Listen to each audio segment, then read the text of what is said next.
Окей, вече имам друг YouTube канал, снимала съм около 20 видеа и все още изпитвам трудност да направя това интро.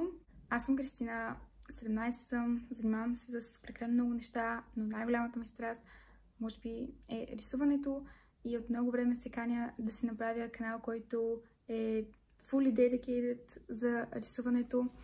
Някои от вас може би ме знаят от TikTok, не знам. Още от сега ще ви помоля да харесате видеото, да коментирате, да се абонирате, да последвате до края, защото всичко това ще ми помогне, тъй като е изключително трудно за нов YouTube канал да се покаже от алгоритъма на YouTube и всички тези неща изключително много ще ми помогнат и ще се радвам да ме подкрепите в това мое ново начинание. Днешното видео ще е как да рисуваме лице. Както казах, просто, не знам дали го казах вече, просто ми трябва някакво начало и се надявам този туториал да ви бъде интересен, може би полезен и няма да се обяснявам повече. Следете се на видеото. Така, това с което ще започнем. Знаете какво, няма да се почвам да обяснявам адекватно. Ще започнем с кръгче, което може би не е особено шокиращо, ако сте гледали каквито идеи подобни туториали. И линия, която минава по средата. Това, което всъщност е важно за рисуването на лица, е самите пропорции и реално това как нагласите пропорциите може да доведе до абсолютно различни лица. Т.е. може да имате еднакви черти на лицето, но според това къде ги сложите на лицето, получавате съвсем различни хора. Аз ще ви покажа за Basic момиче, по-скоро стилизирано. Така че да, имате предвид, че това не са пропорции за всеки един човек. Спускаме някаква линия, която е малко по-дълга от самото кръгче и това е всъщност краят на главата. Може да ги свържете, ако искате. След което взимаме средата на цялата дължина на лицето и горе-долу там се намират очите. Това, което е важно за очите и метод, който ми хареса да използвам, е рисуваме едно кръгче отново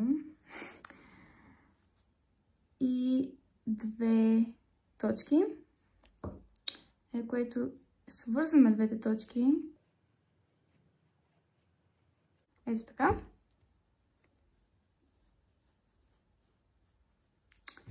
И добавяме тази точка. Тук може да използвате малко, светлосянка, не се нарича светлосянка, highlight, не знам как да кажа думата. Отцветяваме. И тъй като не работим с цветове в момента, за да покажем, че самото око има някакъв цвят, може да направим малко преливане.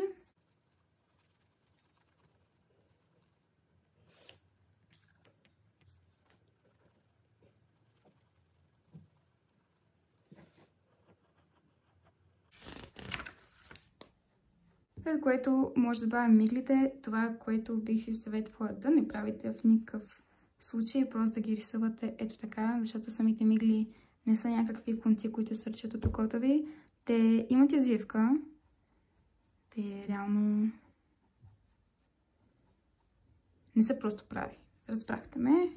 Може да добавим и долните.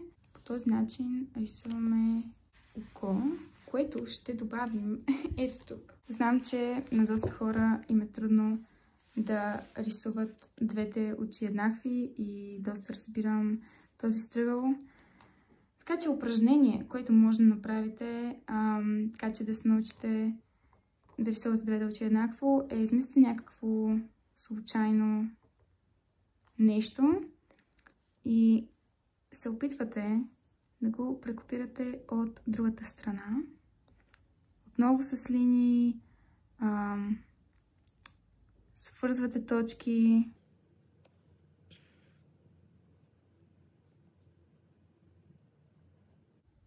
И да, не е нужно да е перфектно, просто някакво упражнение, което ми се стори доста интересно. Така, добавяме отново очите по...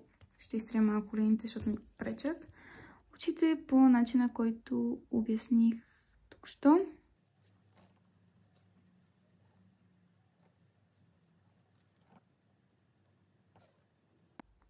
Между двете очи има около едно око разстояние и също между края на главата също има горе-долу едно око разстояние. Т.е. цялата глава е 1, 2, 3, 5 очи широка. Ако разделим ето тази долната част на 3, ще открием, че носът е в първата 1/3 на втората половина. Рисуваме го просто с две четички, така че да обозначим къде е. И втората 1/3 е къде се намира устата. Изглежда доста зловещо за момента, но ви съветвам да имате търпение. Начинът, по който рисувам вежди, е, че горе-долу следват формата на самото око, т.е. тя е нещо такова, т.е. и веждата ще е нещо такова. Обичам просто да ги запълвам. Разбира се, вежди всякакви.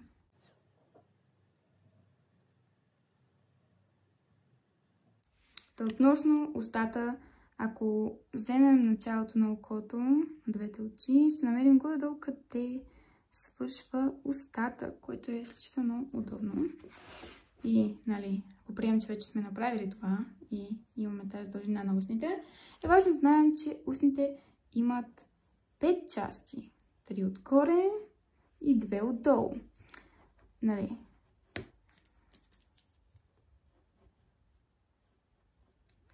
ето по този начин. Обаче, разбира се, това да рисуваме тези части толкова изразително просто не е реалистично. Просто е хубаво да имате предвид, че устните не са просто това, а реално имат форма.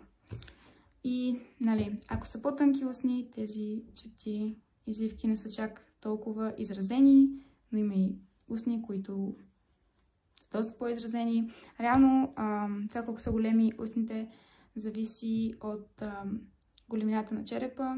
Та да, нека започнем от начало. Имаме устата и с леки линии може да отбележим извивките. Долната реално е от две части, но може да ги свържем, не е задължително да се рисуват по-отделно. И може да свържете тези линии на устните, но според мен изглежда по-реалистично, когато не са чак толкова свързани.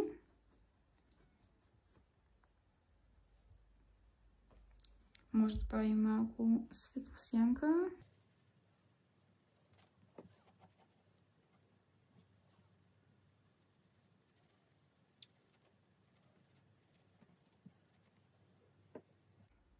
И ето, вече знаете как се рисуват устни. Но се изглежда като... Опа! Но се изглежда като на онзи злодей. Забравих му името, но ми всички се досещаме. Като цяло изглежда да се отвеща цялото нещо все още.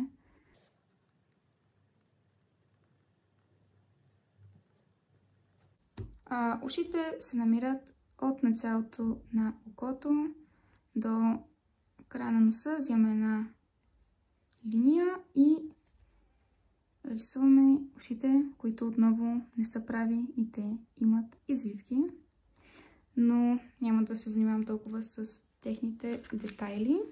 Когато вече имаме лице или съответно подобие на лице, може да добавим и врата.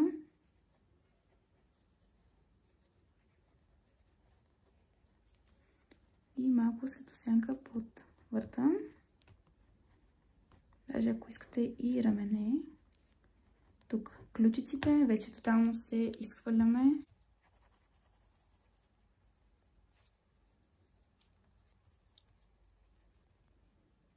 Също е важно да знаете, че хората имат скули. Реално, ако трябва да нарисувам един череп, ето това са скулите, носа, нали тук. Когато рисуваме мъже,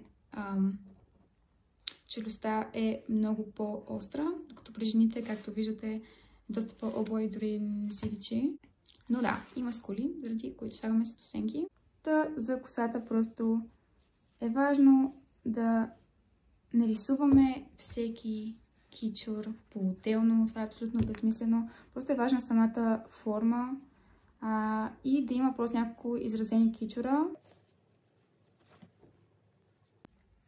и да се движат надолу, защото все пак има гравитация, която позволява на тази коса да стои на едно място, а не да лети из облаците.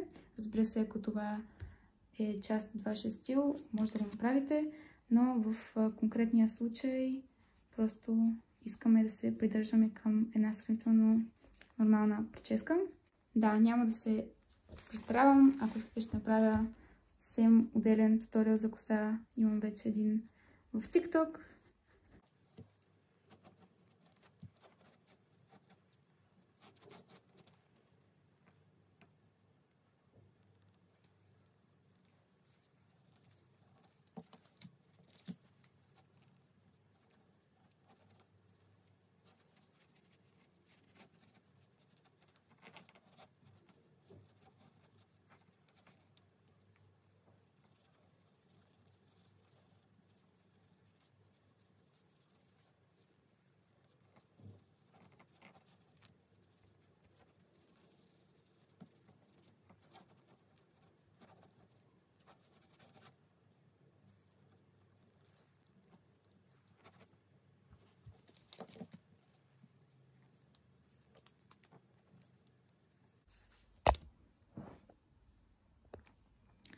Това е накратко горе-долу как се рисува лице. В момента осъзнах, че този още е малко по-добър. Но така или иначе имах малко главоболие с целия сетъп. Ето тук се опитах да покажа това, което се опитах да обясня в началото на видеото. Както виждате, чертите са почти еднакви, просто разместени. Разбира се, това е пресилено, преувеличено, направено, но просто искам да видите колко значение имат самите пропорции. Поздравления! Ако сте стигнали до края на видеото, надявам се да ви е харесало. Напишете ми какви други видеа искате да виждате от мен и да, обичам ви!